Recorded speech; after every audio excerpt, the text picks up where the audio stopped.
जय हिंद साथियों, स्वागत है आपका self study classes with Sumit Jain YouTube channel और दोस्तों ऐप में।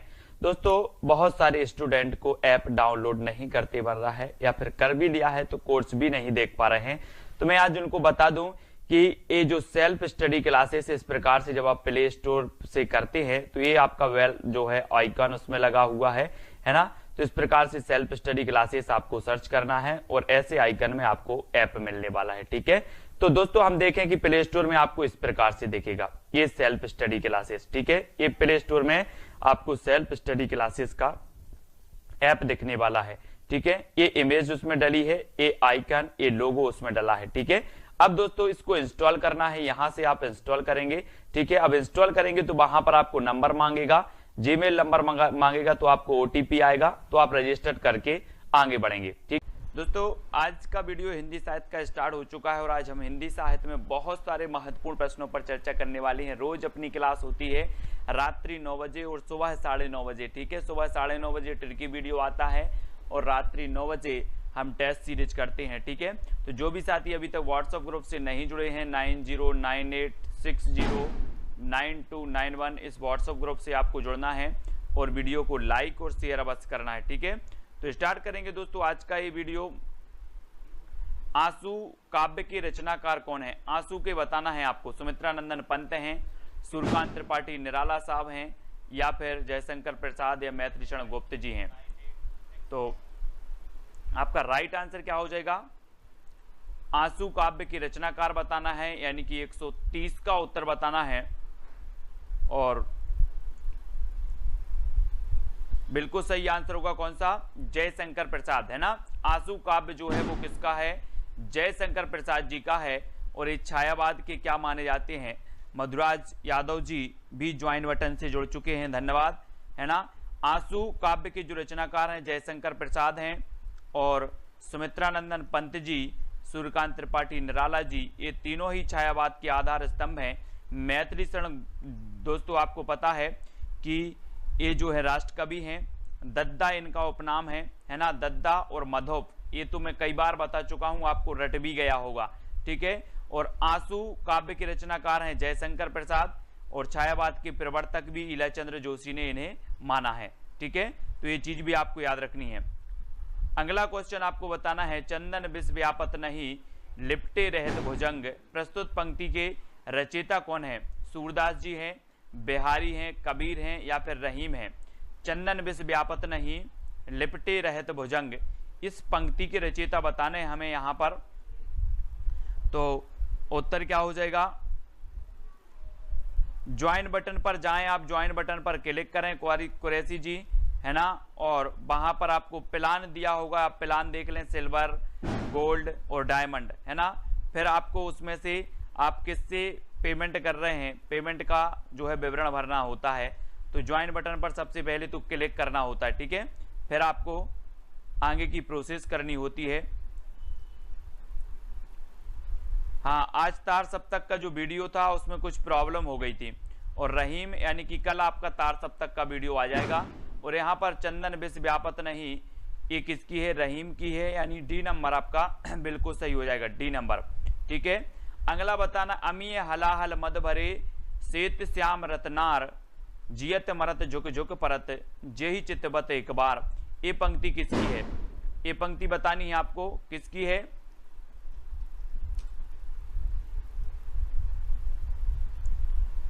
अमीय हलाहल मद भरे, बहुत ही बढ़िया पंक्ति है, कई बार पूछी भी गई है। तो ये पंक्ति किसकी हो जाएगी? आलम साहब की है, बिहारी की है, मतीराम या फिर रसलीन की है? एटीएम कार्ड से हो जाएगा, एटीएम से।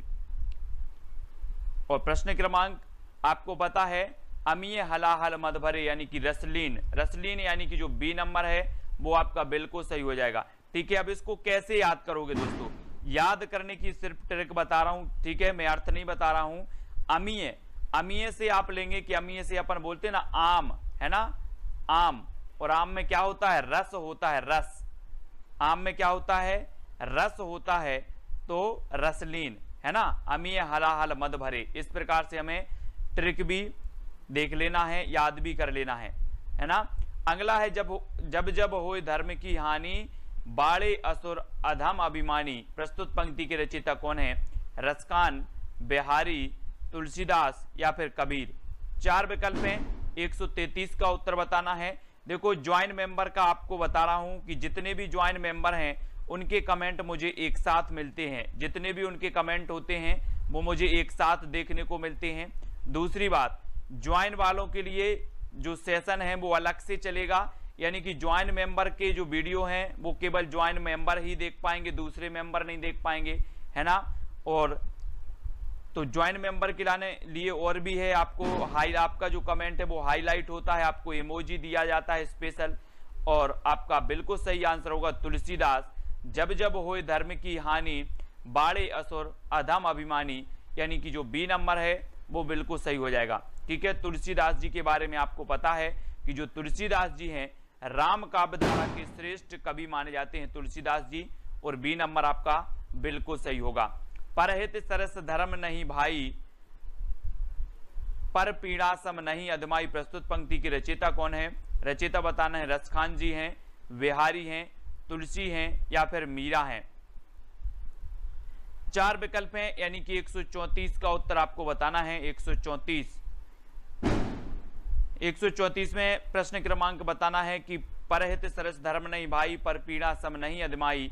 इसमें जो ये पंक्ति हो जाएगी ये भी किसकी है? तुलसीदास जी की ही है, यानी बी नंबर आपका बिल्कुल सही होगा। ठीक है, तुलसीदास जी की। हिंदी साहित्य के आरंभिक काल को आचार्य रामचंद्र शुक्ल ने क्या कहा है?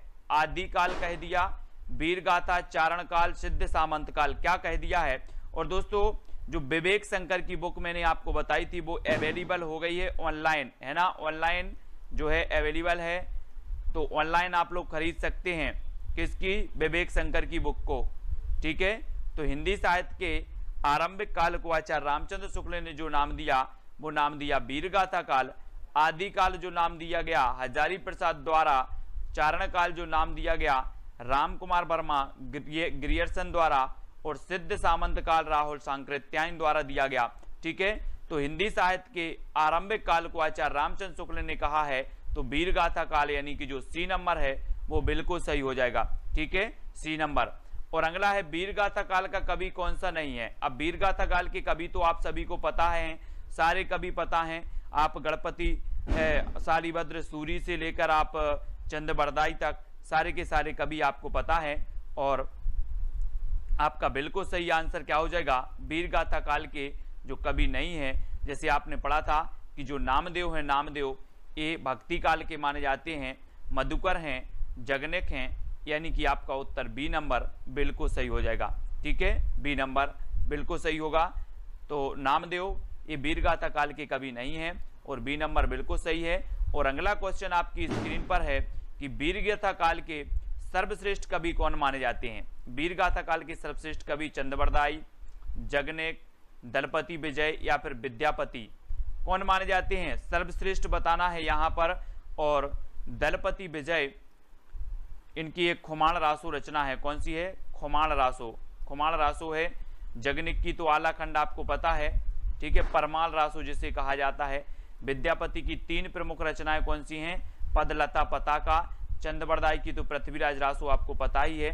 ठीक है, तो वीरगाथा काल की सर्वश्रेष्ठ जो रचना मानी जाती है, वो कवि माने जाते हैं, वो चंद्रबरदाई माने जाते हैं, यानी आपका उत्तर होगा ए नंबर। और चंद्रबरदाई का जो महाकाव्य है वो कौन सा है? पृथ्वीराज रासो है। ठीक है, और ये हिंदी का प्रथम महाकाव्य है, चंद्रबरदाई हिंदी के प्रथम महाकवि हैं, है ना। तो ए नंबर आपका बिल्कुल सही होगा। और अगला क्वेश्चन है पृथ्वीराज रासो की रचनाकार कौन है? दोस्तों पृथ्वीराज रासो के रचनाकार तो अधिकांश लोगों को पता है ना। जयदेव हैं, जगनेक हैं, चंद्रबरदाई हैं, विद्यापति हैं। ये 4 विकल्प हैं और 4 में से आपको पता है कि पृथ्वीराज रासो चंद्रबरदाई जी का ग्रंथ है ना। और बी नंबर आपका बिल्कुल सही हो जाएगा। अधिकांश लोगों को पता है, लेकिन आपसे पूछा जाता है दोस्तों कि कबीर की भाषा क्या थी? कबीर की भाषा क्या थी ये बतानी है। ब्रज थी, कन्नौजी थी, खड़ी थी या फिर सादुकड़ी थी?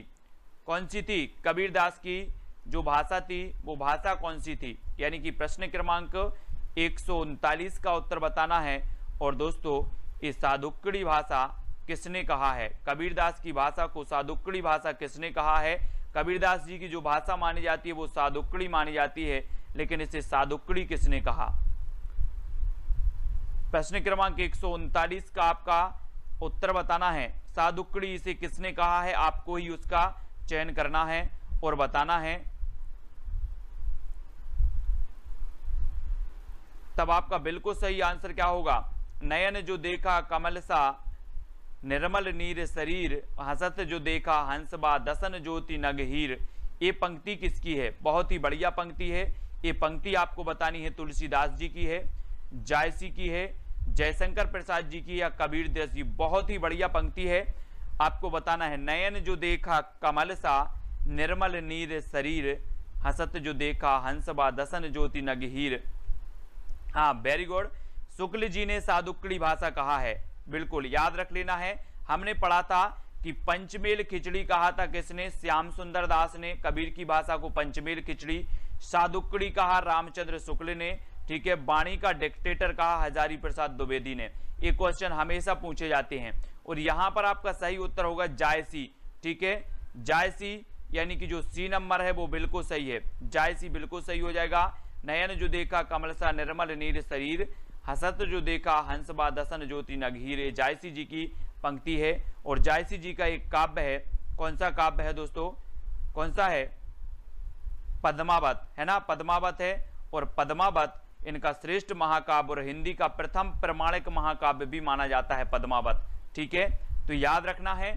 शिवा बावनी के रचनाकार कौन माने जाते हैं? शिवा बावनी, पद्माकर, केशवदास, भूषण या फिर जगनेक। प्रश्न क्रमांक 141 का उत्तर हमें बताना है। शिवा बावनी की रचनाकार, बहुत ही बढ़िया है दोस्तों ये रचना। और इस रचना के जो रचनाकार माने जाते हैं वो माने जाते हैं कौन? भूषण जी, है ना। शिवा बावनी ये भूषण की रचना है। और रीति काल में एकमात्र ऐसा वीर रस का कवि था भूषण, जिसका उपनाम कहीं कहीं मनीराम, कुछ विद्वान मनीराम भी मानते हैं और कुछ विद्वान घनश्याम भी मानते हैं ना। घनश्याम, तो कुछ घनश्याम तो कुछ मनीराम, है ना। तो ये शिवा बावनी की रचनाकार भूषण जी माने जाते हैं, यानी बी नंबर आपका बिल्कुल सही हो जाएगा। छत्रसाल दशक भी इन्हीं की रचना है, भूषण जी की। नर की और नर नील की गति ये की कर जोए, जे तो नीचे हे चले ते तो ऊंचो होए। इस पंक्ति के जो रचयिता हैं वो कौन है? और आपको पता है दोस्तों, वो कवि रीति सिद्ध काव्यधारा का कवि है ना। रीति सिद्ध काव्यधारा का कवि है और उसकी एक रचना है बिहारी सतसई, है ना, बिहारी सतसई। और विश्व में सबसे ज्यादा यानी कि दूसरे नंबर पर जो सबसे ज्यादा टीका लिखी गई वो बिहारी सतसई की लिखी गई, ठीक है। तो ये चीज आपको याद रख लेना है। और बिहारी सतसई में 713 दोहे मिलते हैं कहीं कहीं और 719 दोहे भी मिलते हैं। और नर की और नर नील की ये जो पंक्ति है वो बिहारी लाल की है। बिहारी यानी कि जो आपका सी नंबर है वो बिल्कुल सही हो जाएगा, ठीक है। सी नंबर आपका सही हो जाएगा। अगला आपको बताना है कि सकीबे मुझसे कहकर जाते, प्रस्तुत पंक्तियों के रचयिता कौन है? सकीबे मुझसे कहकर जाते अज्ञेय की है ना, हरियोध की है या फिर मैथिली शरण गुप्त की या फिर जयशंकर प्रसाद। दोस्तों आपने यशोधरा खंड काव्य पढ़ा होगा। यशोधरा खंड काव्य होते हुए भी ये महाकाव्य की श्रेणी में आता है, लेकिन ये खंड काव्य है यशोधरा। और यशोधरा में हम पंक्ति पढ़ते हैं कि सखी बे मुझसे कहकर जाते, सखी बे मुझसे कहकर जाते। और आपकी जो विकल्प नंबर होगा क्या होगा? बी नंबर, यानी मैथिली शरण गुप्त। याद रख लेना, मैथिली शरण गुप्त जी की ये पंक्ति है। और गुप्त जी का उपनाम मैं आपको हमेशा रटवा रहा हूं, मधोप और दद्दा, दद्दा भी इन्हें कहा जाता था। जयशंकर प्रसाद को क्या कहा जाता था? कलाधर, है ना। और ये दोस्तों अयोध्या से उपाध्याय हरियोध, हरियोध इनका अयोध्या से उपाध्याय का उपनाम है। अज्ञेय, सच्चिदानंद, हीरानंद बादशाह इनका उपनाम है, ठीक है। तो ये उपनाम का वीडियो मैंने आपको दिया है, ट्रिकी वीडियो दिया है, तो वो ट्रिकी वीडियो भी आपको देख लेना है। उपनाम वाला, कवियों के उपनाम हमेशा पूछे जाते हैं। हिंदी कविता को छंदों की परिधि से मुक्त कराने वाले थे तो कौन थे? हिंदी कविता को छंदों की परिधि से मुक्त कराने वाले बताना है। और दोस्तों आपको पता होगा कि जो छंद मुक्त रचना थी निराला जी की, वो कौन सी थी? छंद मुक्त रचना वो कौन सी थी? छंद मुक्त रचना थी तो वो थी दोस्तों आपकी जूही की कली, है ना, जूही की कली, जूही की कली याद रख लेना है। ये छंद मुक्त रचना थी किसकी, निराला की। तो कविता को छंदों की परिधि से मुक्त कराने वाले हैं तो वो कौन है, निराला जी। और निराला जी के बारे में रक्षाबंधन की मैंने आपको कहानी ही बनाई थी। इन्होंने कहा था कि हम जैसे फक्कड़ को कौन भाई बनाएगा, सूर्यकांत त्रिपाठी निराला। सरोज स्मृति, इन्होंने लंबा शोक गीत लिखा है, सरोज स्मृति, ये भी आपको याद रखनी है, सूर्यकांत त्रिपाठी निराला। और दोस्तों इन्हें क्रांतिकारी कवि भी कहा जाता है निराला जी को, तो इनके बारे में याद रख लेना है निराला जी के बारे में। और तितली किसकी रचना है, तितली बतानी है, तितली किसकी रचना है, जयशंकर प्रसाद की, श्याम सुंदर दास, आचार्य रामचंद्र शुक्ल, आचार्य महावीर प्रसाद द्विवेदी। तो प्रश्न क्रमांक 145, तितली, बहुत ही बढ़िया है ये रचना। तो आपका राइट आंसर क्या हो जाएगा दोस्तों, तितली के बारे में आपको बताना है। और तितली एक किसकी रचना है। और जो भी साथी अभी तक व्हाट्सएप ग्रुप से नहीं जुड़ पाए हैं वो 9098609291 ये व्हाट्सएप ग्रुप का नंबर है। तो व्हाट्सएप ग्रुप से आपको जरूर जुड़ना है, ठीक है, 9098609291 व्हाट्सएप ग्रुप से जुड़ना है। और तितली ये जयशंकर प्रसाद जी की है, जयशंकर प्रसाद, यानी कि आपका जो ए नंबर है वो बिल्कुल सही होगा, प्रसाद जी का, है ना। इनके नाटक हम पढ़ लेते हैं, सज्जन है, राजश्री है ना, कल्याणी है, और बहुत सारे नाटक हैं इनके, नाटक तो हमें याद रख लेना है।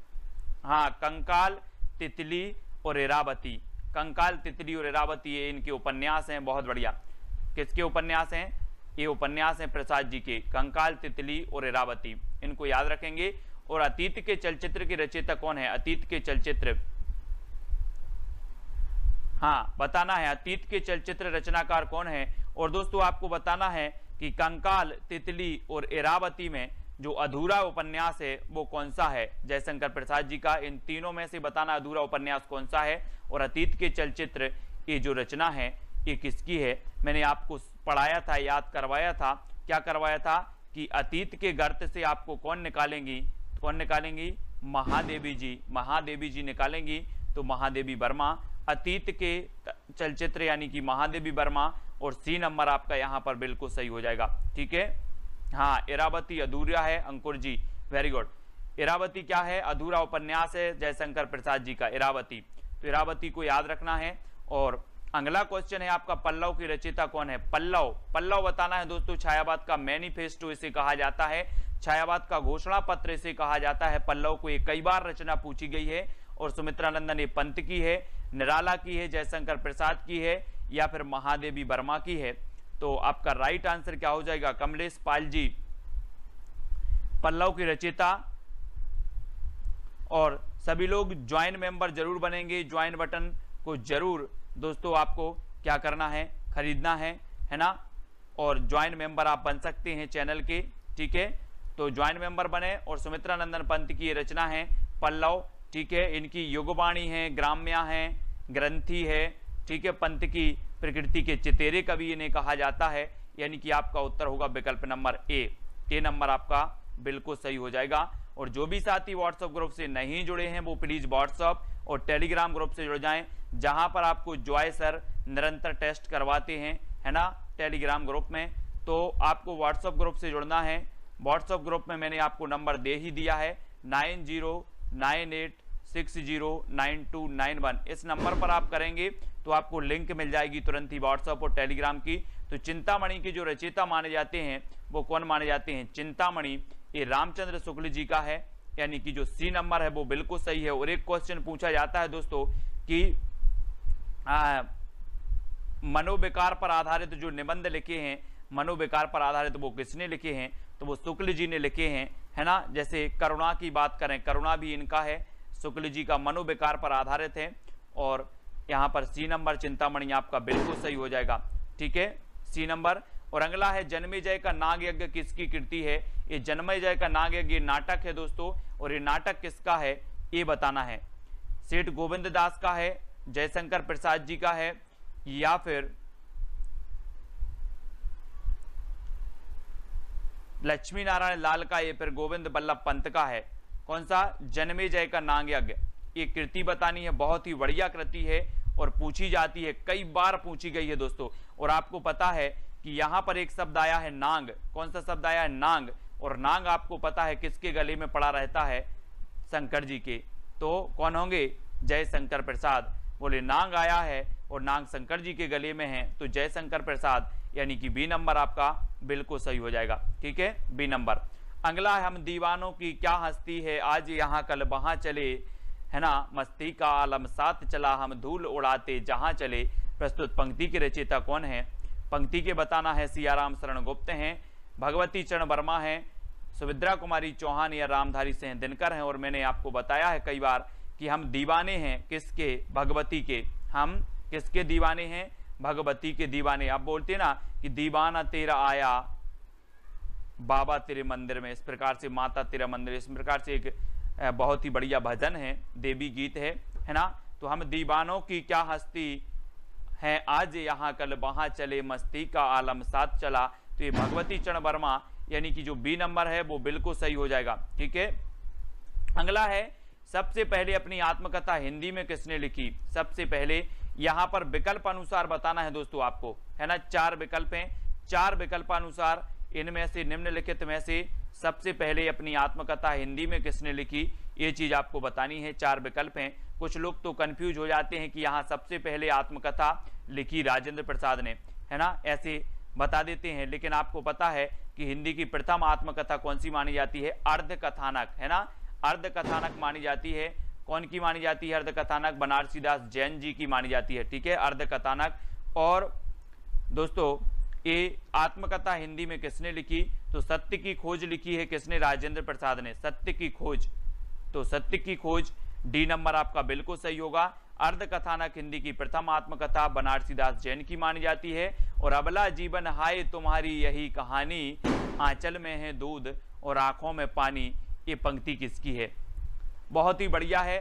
कहां से ली गई है, कौन से खंड काव्य से ली गई है, कौन सी रचना से ली गई है, ये चीज हमें बतानी है। और जिन भी साथियों ने पुराने ओल्ड पे वीडियो नहीं देखे हैं वो जरूर देखें। ट्रिकी वीडियो की आपकी 25 यानी कि 25 वीडियो ट्रिकी वीडियो के पहुंच चुके हैं आपके, जिसमें हमने साहित्य अकादमी से पुरस्कृत रचनाएं पढ़ी, कवियों के उपनाम पढ़े, व्यास सम्मान पढ़ा, ज्ञानपीठ पुरस्कार की रचनाएं पढ़ी। ठीक है, बहुत सारी रचनाओं को पढ़ा।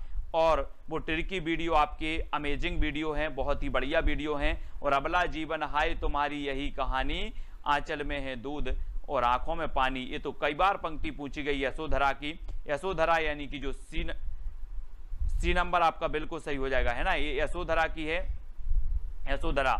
यशोधरा से ये पंक्ति ली गई है। और हिमालय के आंगन में उसे प्रथम किरणों का दे उपहार, उषा ने हंस अभिवादन किया और पहनाया हीरे का हार। तो ये पंक्ति किसकी रचयिता कौन है? पंक्ति के रचयिता, बहुत ही बढ़िया पंक्ति है। ये पंक्ति भी कई बार पूछी गई है दोस्तों कि हिमालय के आंगन में जो है उसे प्रथम किरणों का दे उपहार, उषा ने अभिवादन किया।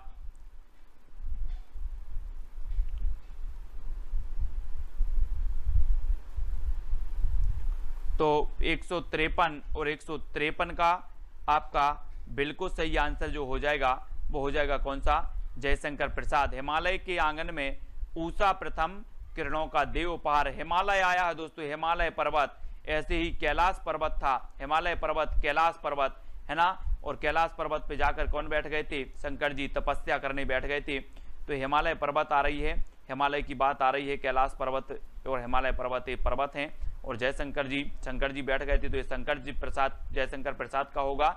आलवार भक्तों की संख्या बतानी है, यानी कि 154 का उत्तर बताना है दोस्तों। आपको पता है, मैंने आपको बताया था कि रामानंद के शिष्य 12, है ना। आलवार भक्तों की संख्या भी कितनी आप बता देना, है ना।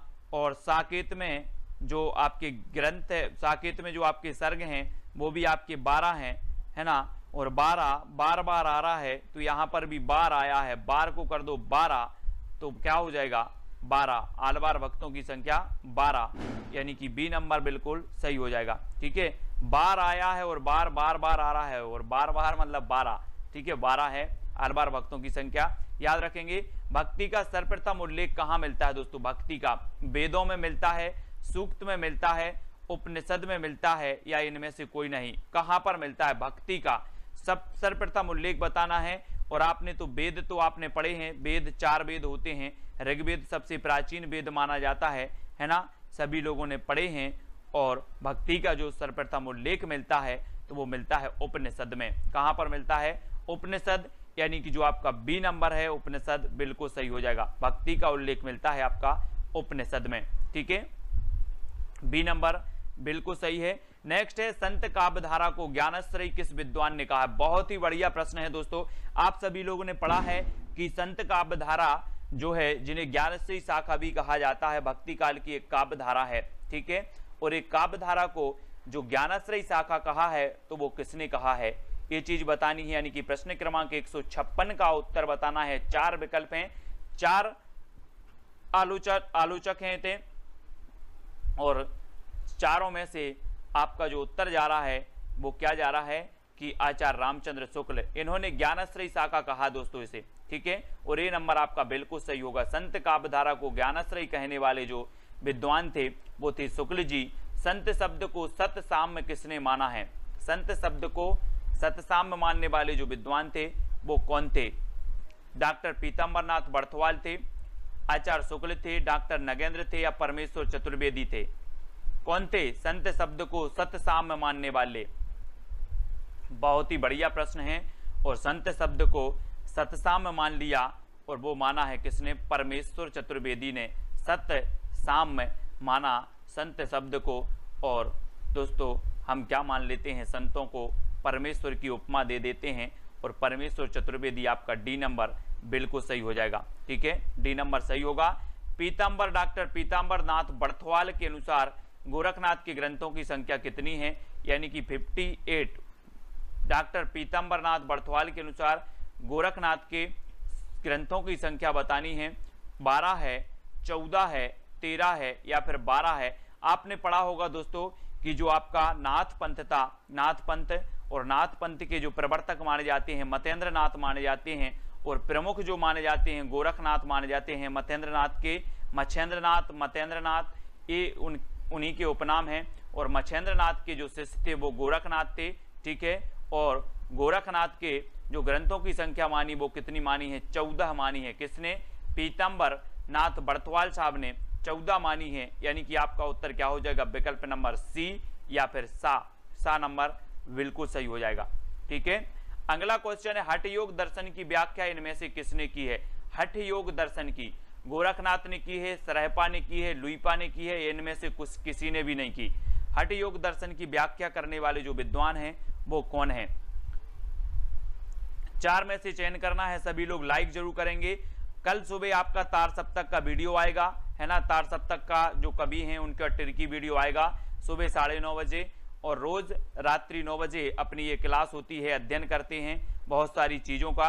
और एक हमने वीडियो आपको दिया है, सहस्रा जी काय वाला दिया है, मिलती जुलती रचनाएं वाले। जैसे हम बहुत सारी रचनाएं ऐसी होती हैं जो मिलती जुलती एक ही नाम वाली होती हैं, विभिन्न विद्वानों की होती हैं, विभिन्न कवियों की होती हैं मिलती जुलती रचनाएं, और हम कंफ्यूज हो जाते हैं। कभी कभी जब मैं किसी रचना का कभी बताता हूं तो आप बोलते हो सर ये रचना तो उसकी है। तो मिलती जुलती रचना वाला जो वीडियो है वो सभी को देखना है। और इसके हठ योग दर्शन की जो व्याख्या की है वो किसने की है? गोरखनाथ ने की है। यानी कि जो ए नंबर है वो बिल्कुल सही हो जाएगा, ठीक है। आचार्य हजारी प्रसाद द्विवेदी ने नाथ संप्रदाय की सबसे बड़ी कमजोरी क्या मानी है? हठ योग मानी है ना, पत्नी के प्रति अनादर माना है, गृहस्थ धर्म के प्रति अनादर माना है, या क्या माना है? प्रश्न क्रमांक 160 का आंसर आपको बताना है। आचार्य हजारी प्रसाद द्विवेदी ने नाथ संप्रदाय की सबसे बड़ी कमजोरी जो मानी है वो मानी है गृहस्थ धर्म के प्रति अनादर। गृहस्थ धर्म के प्रति अनादर यानी सी नंबर बिल्कुल सही हो जाएगा। मधुराज जी, एस जी, सहस्रा जी ये ज्वाइंट मेंबर हैं हमारे, है ना। और गृहस्थ धर्म के प्रति अनादर आपका बिल्कुल सही है। जायसी की रचना पद्मावत को मसनबी शैली में किसने माना है? दोस्तों बहुत ही बढ़िया है। पद्मावत ये मलिक मोहम्मद जायसी जी का महाकाव्य है ना, अवधी भाषा का है। और मसनबी शैली में जो मानने वाले विद्वान हैं वो कौन है? नगेंद्र ने माना है, शुक्ल ने माना है, विजय देव नारायण शाही ने माना है, या फिर हजारी प्रसाद द्विवेदी ने माना है? तो किसने माना है? जायसी की रचना पद्मावत को मसनवी शैली में जो मानने वाले विद्वान हैं वो कौन है? मसनवी शैली में, और मसनवी शैली में माना है किसने?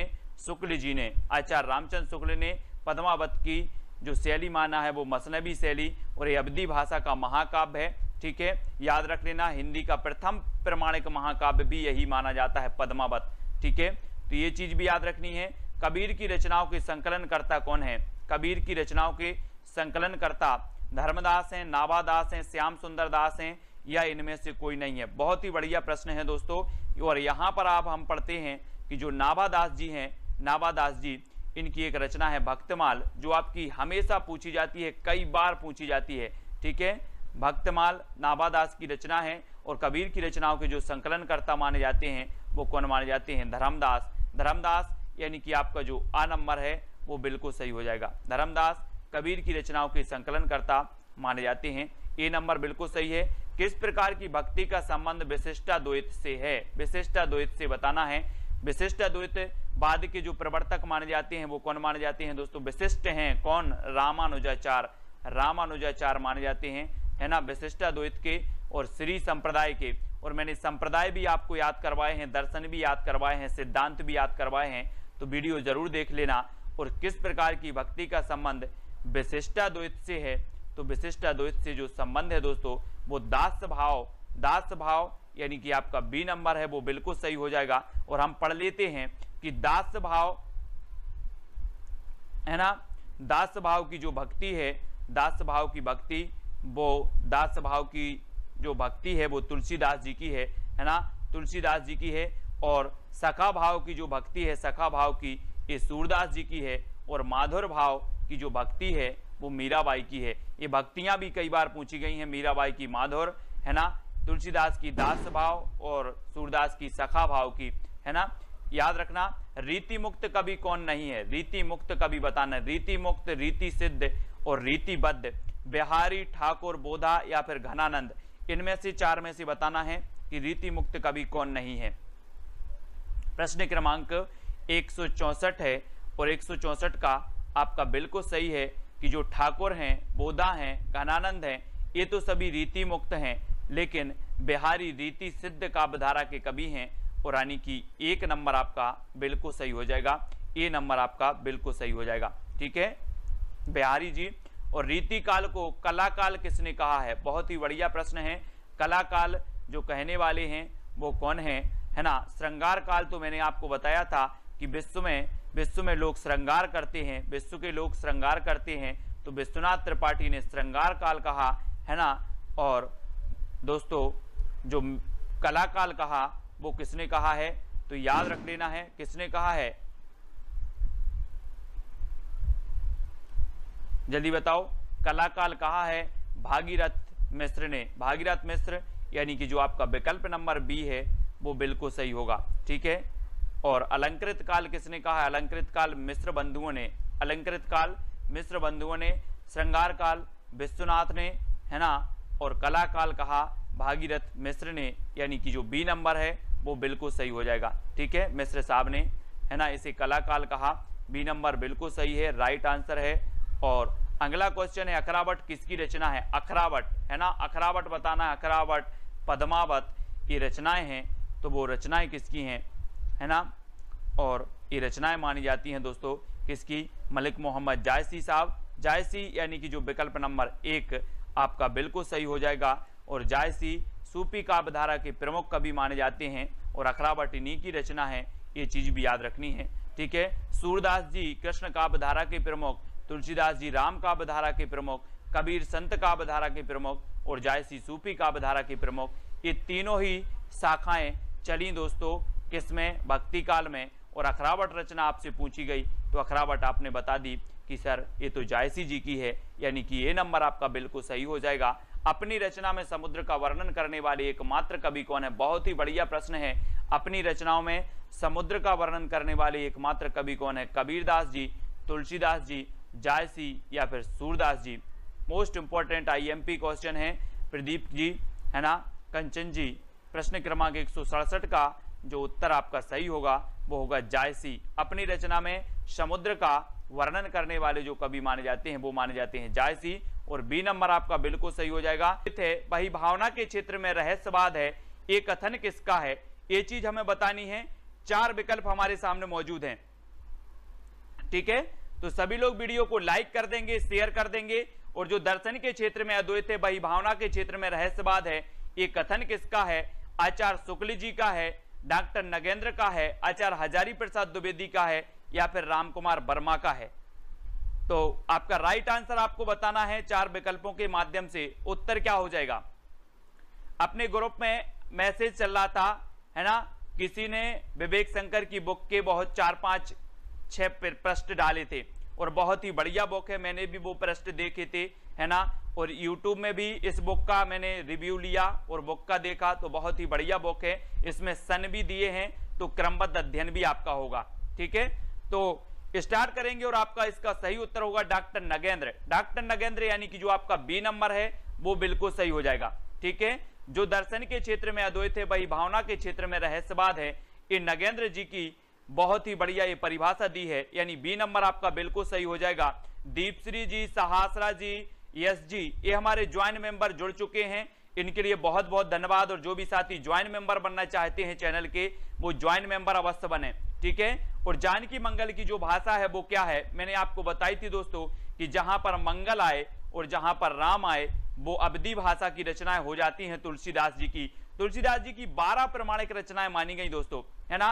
और 12 में आपको जो मैंने आपको बताई थी, ट्रिक बताई थी कि कौन सी ब्रज भाषा में है, कौन सी अवधी भाषा में है, और यहां पर जानकी मंगल की पूछी गई, तो ये जानकी मंगल आया यानी कि आपकी कौन सी भाषा हो जाएगी, अवधी, यानी कि बी नंबर आपका बिल्कुल सही हो जाएगा, ठीक है।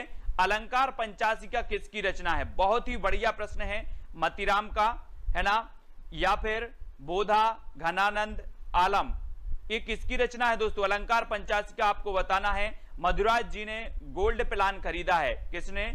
मधुराज जी ने। 3 प्लान है अपने, सबसे पहला सिल्वर प्लान है, ठीक है, जो 59 रुपए पे करके आपको ये सिल्वर प्लान खरीदना है। दूसरा आपका गोल्ड है जो आपको 159, और तीसरा है डायमंड जो आपको 299। तो आपको खरीदना है दोस्तों और ज्वाइन मेंबर बनना है, ठीक है। और अलंकार पंचाशिका यहां पर पूछा गया, तो मतीराम यानी कि जो आ नंबर है वो आपका बिल्कुल सही हो जाएगा। अलंकार पंचाशिका के जो रचनाकार हैं वो कौन है? मतीराम है ना। और आपकी मति यानी कि आपके भाव हमेशा होते हैं अलंकार करने के, अलंकार करने के, अलंकार पढ़ने के भाव होते कि नहीं होते? होते होंगे। मतीराम जी की है, ठीक है। रीतिकाल का कोई भी कभी भक्ति भावना से हीन नहीं है, हो भी नहीं सकता था, क्योंकि भक्ति उसके लिए मनोवैज्ञानिक आवश्यकता थी। उपरोक्त कथन किसका है? बहुत ही बढ़िया कथन है दोस्तों। रीति काल में रीतिबद्ध, रीति सिद्ध और रीति मुक्त काव्य धारा हमने पढ़ ली है, और रीति काल का कोई भी कभी भक्ति भावना से हीन नहीं है, हो भी नहीं सकता था, क्योंकि भक्ति उसके लिए मनोवैज्ञानिक आवश्यकता थी। उपरोक्त कथन किसका है? तो ये बुक जो है दोस्तों मैंने आपको जो बताई है, ये बुक सभी लोग खरीद लें, फिर मैं इसी बुक से आपको पढ़ाऊंगा, तो आपको बहुत ही मजा आएगा और आपका जो अध्ययन है वो बहुत ही अच्छा चलेगा, है ना। तो सभी लोगों को बुक खरीदना है, और रीतिकाल का कोई भी कभी भक्ति भावना से हीन नहीं है, हो भी नहीं सकता, ये जो कथन है ये डॉक्टर नगेंद्र साहब का है, यानी कि जो विकल्प नंबर आपका आ है वो बिल्कुल सही हो जाएगा, आ नंबर, ठीक है। आ नंबर आपका सही होगा दोस्तों। मैं कब से ढूंढ रहा था इस बुक को, और आउट ऑफ स्टॉक चल रही थी, कौन सी? विवेक शंकर जी की, लेकिन अब जाके कहीं ये स्टॉक में है ना। रामचंद्रिका को छंदों का अजायब घर किसने कहा है? बहुत ही बढ़िया प्रश्न है। आपको पता होगा दोस्तों कि रामचंद्रिका ये केशवदास की भक्तिकालीन रचना मानी जाती है, और ये भक्तिकालीन जो रचना है दोस्तों इसे छंदों का अजायब घर कहा जाता है। और आपको पता होगा कि आदिकाल में एक रचना है पृथ्वीराज रासो है, और ये पृथ्वीराज रासो जो है दोस्तों इसे भी छंदों का अजायब घर कहा जाता है ना। हिंदी साहित्य डॉक्टर विवेक शंकर जी, और इसकी लिंक दी है आपकी डिस्क्रिप्शन में, मैंने लिंक दे दी है साइट की जहां से आप खरीद सकते हैं। साथ ही व्हाट्सएप नंबर भी, उस लिंक का जो संबंधित व्हाट्सएप नंबर है वो भी आपको दिया है। कहीं आपको दिक्कत होती है तो व्हाट्सएप नंबर में आप उनसे कंफर्म कर सकते हैं, और ये जो डिलीवरी है आपकी होम डिलीवरी हो जाएगी, ठीक है। तो रामचंद्रिका को छंदों का अजायब घर जो कहा है वो आचार्य शुक्ल ने कहा है, यानी कि जो आपका ए नंबर है वो सही हो जाएगा। ठीक है, रामचंद्रिका किसकी रचना है? तो ये केशव दास की है, केशव दास। तो ये चीज भी आपको केशव दास को याद रखना। इनकी रचना है दोस्तों रसिक प्रिया है, विज्ञान गीता है ना, विज्ञान गीता, रसिक प्रिया, छंदमाला, रामचंद्रिका, ये सारी रचनाएं किसकी हैं? केशव दास जी की हैं। ठीक है, निस दिन बरसत नैन हमारे, सदा रहत पावस ऋतु हम पे, जब ते श्याम सिधारे, पंक्ति किस कवि की है? 4 विकल्प हैं। 173 का आंसर आपको बताना है। तुलसी की है, सूर्य की है, बिहारी की है या फिर कबीर की है। निस दिन बरसत नैन हमारे, सदा रहत पावस ऋतु, तो उत्तर क्या हो जाएगा? हाँ, निकिता जी ने सेंड किया था, है ना, बहुत बढ़िया। और निस दिन बरसत नैन हमारे, सदा रहत पावस ऋतु हम पे, जब ते श्याम सिधारे, ये जो पंक्ति है प्रश्न क्रमांक 173, और 173 का उत्तर आपका सूरदास जी की है, और बी नंबर आपका बिल्कुल सही हो जाएगा, बी नंबर। ठीक है, सूरदास जी की बी नंबर आपका बिल्कुल सही है। नेक्स्ट है, रीतिकाल को जॉर्ज ग्रियर्सन ने कहा है, तो क्या कहा है? दोस्तों अब बाद में आप लोग नहीं बोलना सर बुक बताओ, मैंने आपको बुक बता दी है, पीजीटी के लिए भी और नेट के लिए भी, है ना, और आरपीएससी के लिए भी। ये बुक आपके लिए बहुत ही बढ़िया है, ऑथेंटिक है, प्रमाणिक बुक है। ठीक है, बुक का नाम है हिंदी साहित्य डॉक्टर विवेक शंकर। ठीक है, इसकी लिंक भी मैंने आपको साइट की नीचे दी है, और साथ ही व्हाट्सएप नंबर भी दे दिया है नीचे, तो आप खरीद सकते हैं। और रीतिकाल को जॉर्ज ग्रियर्सन ने कहा है, तो क्या कहा है? रीति काव्य। क्या कहा है? रीति काव्य, यानी कि जो आपका आ नंबर है वो बिल्कुल सही हो जाएगा। हमने पढ़ा है दोस्तों, क्या पढ़ा है कि रीतिकाल को श्रृंगार काल कहा किसने? विश्वनाथ ने। अलंकृत काल कहा मिश्र बंधुओं ने। वहीं रीति काव्य जो कहा वो किसने कहा? जॉर्ज ग्रियर्सन साहब ने कहा। यानी कि आपका जो उत्तर है वो आ नंबर बिल्कुल सही होगा। और जॉर्ज ग्रियर्सन के बारे में इनका एक ग्रंथ था, the modern vernacular literature of Hindustan, है ना, ये इनका एशियाटिक सोसाइटी ऑफ बंगाल के तत्वाधान में प्रकाशित हुआ था, the modern vernacular literature of Hindustan, है ना। तो एस जी, दीप प्रकाश जी, ये सारे जो हमारे मेंबर हैं, ज्वाइंट मेंबर हैं, वो अलग ही दिखते हैं, उनका तिरंगा जो है वो अलग ही लहराता है। रीति मुक्त कवियों की विशेषता नहीं है, तो वो कौन सी नहीं है? वियोग श्रृंगार का प्रयोग, दरबारी रुचियों की जगह लोक रुचि, अभिव्यक्ति की जगह अनुभूति या अलंकार प्रियता। रीति मुक्त कवियों की जो विशेषता नहीं है वो कौन सी नहीं है? प्रश्न क्रमांक 175 का उत्तर हमें बताना है, कौन सी नहीं है? हाँ, कलाकाल रमाशंकर शुक्ल रसाल ने कहा, कलाकाल, वेरी गुड। तो रीति मुक्त, रीतिबद्ध और रीति सिद्ध, ये काव्य धाराएं, 3 काव्य धाराएं थी दोस्तों रीति काल की, और इनकी जो विशेषता नहीं है वो कौन सी नहीं? रीति मुक्त की अलंकार प्रियता, यानी कि जो डी नंबर है वो सही हो जाएगा यहां पर, है ना, डी नंबर। अलंकार प्रियता इनकी जो है विशेषता नहीं है, और डी नंबर इनका बिल्कुल सही होगा। ठीक है, डी नंबर जिन्होंने भी बताया उनका आंसर बिल्कुल सही है। रीति संप्रदाय के जो प्रवर्तक थे वो कौन थे? आचार्य वामन थे, आनंद वर्धन थे, औचित्य थे या फिर भामह थे। रीति संप्रदाय के मैंने आपको कई बार याद करवाए हैं, सारे संप्रदाय याद करवा दिए हैं, बार बार मैंने आपको याद करवाए हैं कि ध्वनि संप्रदाय ये आनंद वर्धन का है, अलंकार संप्रदाय ये भामह जी का है, औचित्य संप्रदाय ये क्षेमेंद्र जी का है। तो रीति संप्रदाय किसका होगा? रीति संप्रदाय होगा वामन जी का, यानी कि आपका सही आंसर हो जाएगा विकल्प नंबर ए नंबर। ठीक है, ए नंबर आपका बिल्कुल सही है।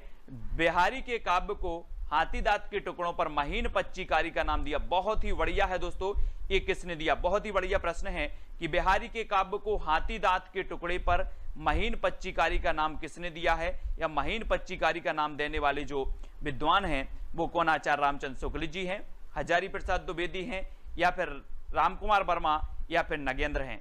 तो कौन है ये हमें बताना है। 4 विकल्प हैं, 4 में से आपको सही बताना है। और प्रश्न क्रमांक 177 का आंसर आपका जो बिल्कुल सही होगा वो आचार्य शुक्ल ने, यानी कि आपका जो ए नंबर है वो बिल्कुल सही हो जाएगा। ठीक है, बिहारी के काव्य को हाथी दांत के टुकड़े पर महीन पच्चीकारी का नाम दिया, तो वो शुक्ल जी ने दिया है। और इस शुक्ल के कथन बड़े संभाल कर रखना है, क्योंकि ये हमेशा परीक्षाओं में पूछ लिए जाते हैं, है ना। अगला है, रीति काव्य धारा के प्रेम और श्रृंगार को गृहस्थिक कहा है, तो किसने कहा है दोस्तों? रीति काव्य धारा के प्रेम और श्रृंगार को गृहस्थिक किसने कह दिया? डॉक्टर नगेंद्र साहब ने कह दिया, बिलास शर्मा ने, नामवर सेन ने, या फिर महावीर प्रसाद द्विवेदी ने? किसने कह दिया? गृहस्थिक।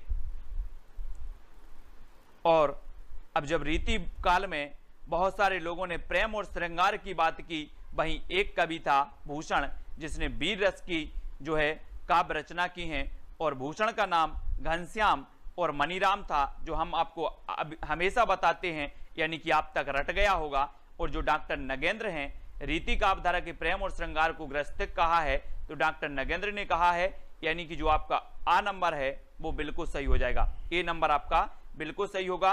किस कवि को भक्तिकाल और रीतिकाल दोनों में स्थान प्राप्त है? केशवदास को, मतीराम को, घनानंद को, या चिंतामणि को?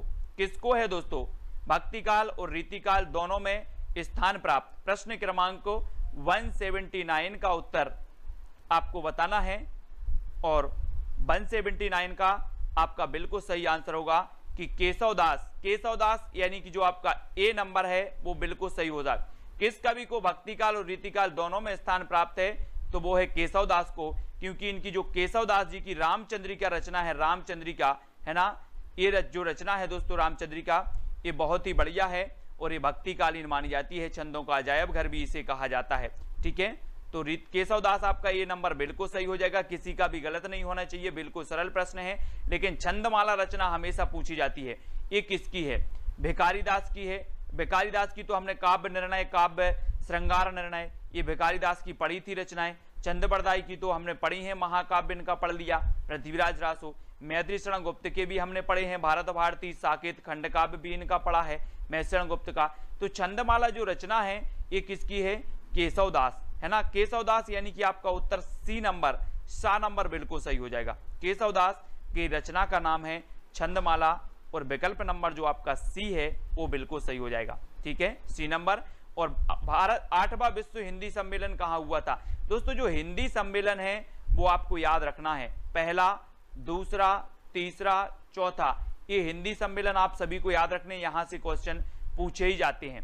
ठीक है, तो 8वां विश्व हिंदी सम्मेलन कहाँ हुआ था? भारत में, न्यूयॉर्क में, मॉरिशस में, या फिर सूरीनाम में? आपको पता होगा दोस्तों कि पहला जो हुआ था वो कब हुआ था? नागपुर में हुआ था, अपने नागपुर, है ना, नागपुर में हुआ था पहला, और 2015 में भोपाल में हुआ था, है ना।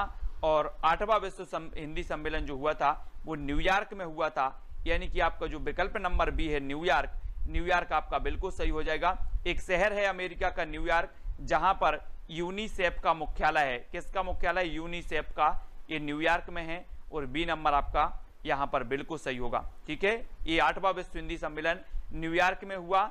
भंवर गीत किसकी रचना है दोस्तों? भंवर गीत नंददास की है, नावादास की है, कुंभन दास की है, सूरदास जी की है। यहां पर दोस्तों ये क्या है, आपने पढ़ा होगा अष्टछाप। अष्टछाप की स्थापना 1565 में हुई थी, 1565 में। लेकिन यहां पर यही पूछा जाता है कि निम्न में से बताइए कौन अष्टछाप का कवि नहीं है, है ना। बहुत सारे लोग कुंभन दास को बता देते हैं, लेकिन वास्तव में है नावादास। नावादास ये अष्टछाप के कवि नहीं माने जाते। इनकी एक रचना मानी जाती है, कौन सी? भक्तमाल। और भंवर गीत जो रचना है वो किसकी है? नंददास जी की है ना। अपन ने नंद की भंवर पाड़ दी थी, बोले नंद की भंवर पाड़ दो, है ना। तो नंददास हैं, और नंददास भी दोस्तों याद रख लेना, विट्ठल नाथ के शिष्य थे नंददास। ए नंबर आपका यहाँ पर बिल्कुल सही हो जाएगा, आ सही हो जाएगा। ठीक है, श्रृंगार रस के विरोधी कवि कौन माने जाते हैं? श्रृंगार रस के विरोधी कवि यानी कि कबीरदास, सुंदरदास, तुलसीदास, या फिर नंददास, कौन माने जाते हैं श्रृंगार रस के? आपको पता होगा दोस्तों कि जो संत काव्यधारा थी, संत काव्यधारा में सबसे जो पढ़े लिखे थे वो श्रृंगार विरोधी थे। वो पढ़े लिखे कौन थे? सुंदरदास, है ना, सुंदरदास। ये सुंदर थे दोस्तों, इसलिए इनको श्रृंगार की जरूरत नहीं थी, इसलिए इन्होंने कहा कि यार हम श्रृंगार रस का विरोध करेंगे, है ना। ये सुंदर थे, इसलिए सुंदर को श्रृंगार की जरूरत नहीं थी, इसलिए इन्होंने श्रृंगार रस का विरोध कर दिया। ऐसे याद कर लेंगे। और सबसे पढ़े लिखे थे तो सुंदरदास थे, और इन्होंने विरोध भी किया काय का? श्रृंगार रस का, यानी कि बी नंबर आपका बिल्कुल सही होगा। सोहिला किसकी रचना है? ये कई बार पूछी गई दोस्तों। सोहिला, सोहिला के रचनाकार कौन है? गुरु अंगद हैं, गुरु नानक हैं, गुरु रामदास हैं, या फिर गुरु अर्जुन देव हैं? अर्जुन देव भी यहां पर डी नंबर आपका अर्जुन देव है। तो कौन है? हाँ, सुंदर लोगों को सजने की जरूरत नहीं होती है। तो सोहिला की रचनाकार भी हमें लिखना है और सोहिला के रचनाकार आपके होंगे गुरु नानक। गुरु नानक यानी कि जो विकल्प नंबर आपके बी हैं वो बिल्कुल सही हो जाएगा। ये सिख संप्रदाय के प्रवर्तक माने जाते हैं और सिखों के प्रथम गुरु माने जाते हैं। गुरु गोविंद सिखों के 10वें गुरु माने जाते हैं और गुरु ग्रंथ साहिब का जो संकलन किया था वो गुरु अर्जुन देव ने किया था। ये चीज भी आपको याद रखनी। हमेशा पूछा जाता है कि गुरु ग्रंथ साहिब का संकलन किसने किया था, तो गुरु अर्जुन देव ने किया था। ठीक है, और जो फिलहाल सोहिला आपसे पूछा गया तो सोहिला रचना किसकी है, गुरु नानक देव की। ठीक है, तो बी नंबर आपका बिल्कुल सही होगा। रुक्मणी मंगल के रचयिता कौन है? रुक्मणी मंगल तुलसीदास जी हैं, नंददास जी हैं, लालदास जी हैं, ईश्वरदास जी हैं। ये चार में से बताना है रुक्मणी मंगल की रचना, है ना। और रुक्मणी मंगल इसके जो रचयिता माने जाते हैं। अब वो नहीं लगा देना कि सर मंगल आ गया, ये मंगल तो आ गया है लेकिन ये मंगल वाली रचना नहीं है अपनी। और ये किसकी है, जल्दी से बताओ। ये दोस्तों नंददास की रचना है। किसकी? नंददास। रुक्मणी मंगल की रचयिता है नंददास, जानकी मंगल की रचयिता है तुलसीदास। इसलिए कंफ्यूज नहीं होना, है ना। बहुत सारे लोग ए लगा देंगे, अभी देखो ये नहीं लगाना है। ये रुक्मणी मंगल नंददास जी की रचना है, जानकी मंगल तुलसीदास की रचना है ना। कंफ्यूज नहीं होना रुक्मणी मंगल और जानकी मंगल में, है ना। तो याद रख लेना, रुक्मणी जी आपको पता है श्री कृष्ण से संबंधित हैं और जानकी जी राम से संबंधित हैं। तो जानकी राम से संबंधित यानी कि राम काव्यधारा के तुलसीदास और रुक्मणी कृष्ण से संबंधित तो कृष्ण काव्यधारा के नंददास। इसलिए रुक्मणी मंगल नंददास की और जानकी मंगल तुलसीदास की। इस प्रकार से याद कर लेंगे। अगला देख लो, द्वैता द्वैतवाद के प्रवर्तक कौन हैं? मध्वाचार्य हैं, रामानुजाचार्य हैं, रामानंद हैं या फिर निम्बार्क हैं। द्वैता द्वैतवाद हमने आपको याद करवाया था दोस्तों। कैसे करवाया था? ट्रिक किसी को अगर याद है तो वो बता देंगे। कैसे? नींबू दे दे, नींबू दे दे के हम परेशान हो गए। हमने आपको याद करवाई थी दे दे, तो यहां पर आ गया क्या? दे दे, और दे दे के हम क्या परेशान हो गए? नींबू दे दे के परेशान हो गए, है ना। तो कौन होंगे? नींबू से आपका बनेगा निम्बार्काचार्य। ये द्वैता द्वैतवाद के कौन होंगे? प्रवर्तक होंगे। यानी आपका उत्तर क्या हो जाएगा? विकल्प नंबर डी। ठीक है, डी नंबर आपका बिल्कुल सही है। अब गलत नहीं करना कोई भी, बहुत सारे लोग बी बता रहे हैं, बी नहीं बताना है ना। द्वैता द्वैतवाद के कौन है? निम्बार्काचार्य, क्योंकि नींबू दे दे के हम क्या हो गए? परेशान हो गए, नींबू। ठीक है, तो डी नंबर बिल्कुल सही होगा। अबदू गगन मंडल घर कीजिए, ये पंक्ति किसकी है? कबीर की, जायसी, सूरदास या फिर तुलसीदास की। अबदू गगन मंडल घर कीजिए, बहुत ही बढ़िया रचना है। और ये रचना किसकी मानी जाती है? दीप प्रकाश जी। किसकी मानी जाती है? अबदू गगन मंडल रस घर कीजिए। और ये मानी जाती है कबीरदास जी की। किसकी? कबीरदास, यानी कि आपका जो ए नंबर है कबीरदास जी की, ये बिल्कुल सही होगा। अबदू गगन मंडल घर कीजिए। ठीक है, हाँ, नींबू का अचार दे दो, अंकुर जी पनवर, नींबू का अचार दे दो। अगला, हृदय की मुक्तावस्था को रस दशा किसने माना है ना। बहुत सारे लोग हैं जो ट्रिक बनाना भी सीख गए हैं, ट्रिक से पढ़ना भी सीख गए हैं और याद करना भी सीख गए हैं। पहले क्या होता था कि बहुत सारी रचनाएं थी। बहुत सारे स्टूडेंट दोस्तों ये बोलते हैं कि सर आपने हिंदी साहित्य में इंटरेस्ट ला दिया। मेरा बिल्कुल मन नहीं करता था, रचनाएं याद नहीं होती थी, इंटरेस्ट नहीं, मतलब मन नहीं लगता था हिंदी साहित्य में। लेकिन जब आपकी ट्रिक पढ़ी और आपका वीडियो देखा तो हिंदी साहित्य में इंटरेस्ट आ गया। हिंदी साहित्य अब अच्छा लगने लगा। पहले ऐसा लगता था कि कौन पढ़े हिंदी साहित्य में, बहुत रचनाएं हैं, बहुत कवि हैं, बहुत कुछ है, बहुत भारी सिलेबस है इसका।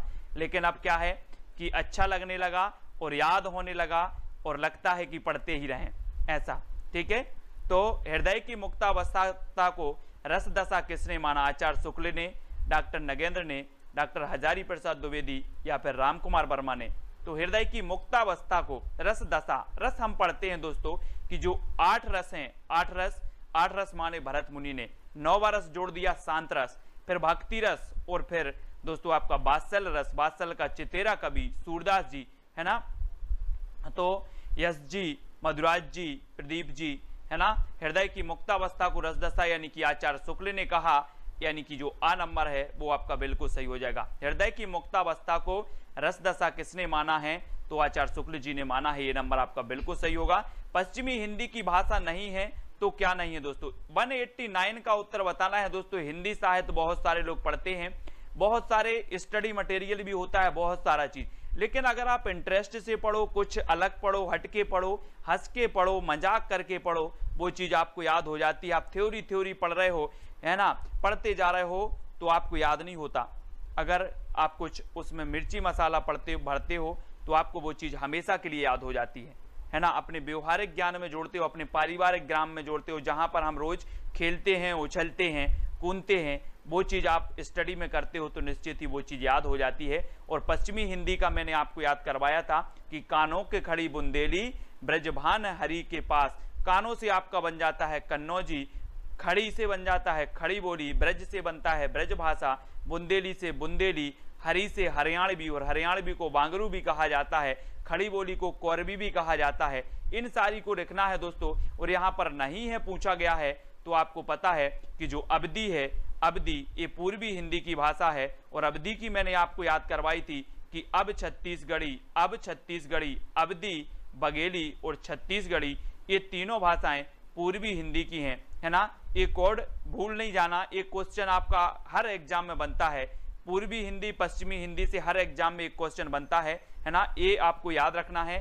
कौन सा संचारी भाव नहीं है, शोक, अमर्ष, हर्ष या फिर गर्व। संचारी भाव बताना है, 4 विकल्प हैं। और संचारी भाव आपको पता है कितने होते हैं, 33 संचारी भाव हमने पढ़े हैं। लेकिन 34वां संचारी भाव माना है किसने, छल नामक संचारी भाव मान लिया देव कवि ने, है ना। सभी को पता है, रटा हुआ है। अगर ये क्वेश्चन पूछा भी जाता है कि 34वां संचारी भाव जो माना है वो किसने माना है, तो देव कवि ने। यानी कि आपका यहां पर जो उत्तर होगा वो होगा शोक। संचारी भाव नहीं है तो शोक नहीं है। शोक क्या है दोस्तों, स्थायी भाव की श्रेणी में आता है ना। तो हम बोलते ना कि जहां पर शोक नामक स्थायी भाव जागृत होता है वहां पर आपका करुण रस हो जाता है, ठीक है। तो याद रख लेना, ये शोक स्थायी भाव है, संचारी भाव नहीं है, यानी कि ए नंबर आपका बिल्कुल सही होगा। रीति के लिए मार्ग शब्द का प्रयोग किसने किया, रीति के लिए मार्ग शब्द का प्रयोग बताना है दोस्तों, किसने किया है। रीति संप्रदाय के जो प्रवर्तक माने जाते हैं वो कौन माने जाते हैं, बामन माने जाते हैं, बामन, है ना। और रीति शब्द के लिए जो मार्ग शब्द का प्रयोग करने वाले हैं बामन हैं, शुक्ल हैं, कुंतक या फिर भरत मुनि हैं। सारे लोग वीडियो को लाइक जरूर करेंगे, एक जो अंगूठा है अपना वो दबा देना, ठीक है, लाइक जरूर करना है। बहुत सारे लोग लाइक नहीं कर पाते हैं क्योंकि उनके अंगूठे में दर्द होता है, और जहां दर्द होता है वहां बामन आपको लगा देना है। आ नंबर आपका बिल्कुल सही हो जाएगा, ए नंबर सही। रीति के लिए मार्ग शब्द का जो प्रयोग करने वाले हैं वो बामन है, और ए नंबर आपका बिल्कुल सही होगा, ठीक है। आचार्य मम्मट के अनुसार काव्य का उद्देश्य क्या होता है, क्या होता है। काव्य यश प्रदान करता है, काव्य अर्थ प्रदान करने का साधन होता है, काव्य व्यवहार का ज्ञान होता है, या उपरोक्त सभी। आचार्य मम्मट के अनुसार काव्य का उद्देश्य क्या होता है दोस्तों। मम्मट के अनुसार बताना है ना। आप पाश्चात्य काव्य शास्त्र में और भारतीय काव्य शास्त्र पढ़ते हो, और यहां पर आपको बताना है कि मम्मट के अनुसार काव्य का जो उद्देश्य होता है वो हो जाता है क्या, काव्य यश प्रदान करता है, ये भी होता है, काव्य अर्थ प्रदान करने का साधन है, ये भी होता है, काव्य व्यवहार का ज्ञान होता है, ये भी आपका होता है। तब आपका जो उत्तर होगा वो उपरोक्त सभी, यानी कि जो डी नंबर है वो बिल्कुल सही हो जाता है, ठीक है। अगला आपको बताना है, नाट्य शास्त्रकारों द्वारा अमान्य रस कौन सा है। अमान्य रस शांत है, विवश है, करुण है या फिर अद्भुत है। नाट्य शास्त्र द्वारा कारों द्वारा अमान्य रस कौन सा है, यानी कि 193 का उत्तर बताना है। और आपका जो उत्तर हो जाएगा वो हो जाएगा शांत रस। शांत यानी कि जो आपका ए नंबर है वो बिल्कुल सही है, शांत। नाट्य शास्त्रकारों द्वारा अमान्य जो रस है वो शांत रस माना जाता है, ठीक है। ए नंबर आपका बिल्कुल सही हो जाएगा। ज्वाइन कर लें। फर्स्ट आपका प्लान है सिल्वर प्लान। सिल्वर प्लान आपको 59 रुपए पे करने होंगे। फिर गोल्ड प्लान है जिसमें आपको 159 रुपए पे करने होंगे। फिर आपका डायमंड प्लान है दोस्तों जिसमें 299 रुपए आपको पे करने होंगे, और आप बन जाएंगे दोस्तों हमारे ज्वाइन मेंबर, ठीक है। तो जो भी साथी ज्वाइन मेंबर बनना चाहते हैं वो ज्वाइन मेंबर बन सकते हैं, और वीडियो को लाइक करके शेयर अवश्य करें। इसी प्रकार से सुबह 9:30 बजे आपका ट्रिकी वीडियो आता है और रात्रि 9 बजे आपकी हिंदी की टेस्ट सीरीज होती है, ठीक है। तो बहुत बढ़िया, वीडियो को लाइक और शेयर अवश्य करें। आज की वीडियो के लिए बस। जय हिंद साथियों, स्वागत है आपका self study classes with Sumit Jain YouTube channel और दोस्तों ऐप में। दोस्तों बहुत सारे स्टूडेंट को ऐप डाउनलोड नहीं करते बन रहा है या फिर कर भी लिया है तो कोर्स भी नहीं देख पा रहे हैं। तो मैं आज उनको बता दूं कि ये जो सेल्फ स्टडी क्लासेस इस प्रकार से जब आप प्ले स्टोर से करते हैं तो ये आपका वेल जो है आइकन उसमें लगा हुआ है ना। तो इस प्रकार से सेल्फ स्टडी क्लासेस आपको सर्च करना है और ऐसे आइकन में आपको ऐप मिलने वाला है। ठीक है, तो दोस्तों हम देखें कि प्ले स्टोर में आपको इस प्रकार से दिखेगा ये सेल्फ स्टडी क्लासेस। ठीक है, ये प्ले स्टोर में आपको सेल्फ स्टडी क्लासेस का ऐप दिखने वाला है। ठीक है, ये इमेज उसमें डली है, ये आइकन, ये लोगो उसमें डला है। ठीक है, अब दोस्तों इसको इंस्टॉल करना है, यहां से आप इंस्टॉल करेंगे। ठीक है, अब इंस्टॉल करेंगे तो वहां पर आपको नंबर मांगेगा, जीमेल नंबर मांगेगा, तो आपको ओटीपी आएगा, तो आप रजिस्टर करके आगे बढ़ेंगे।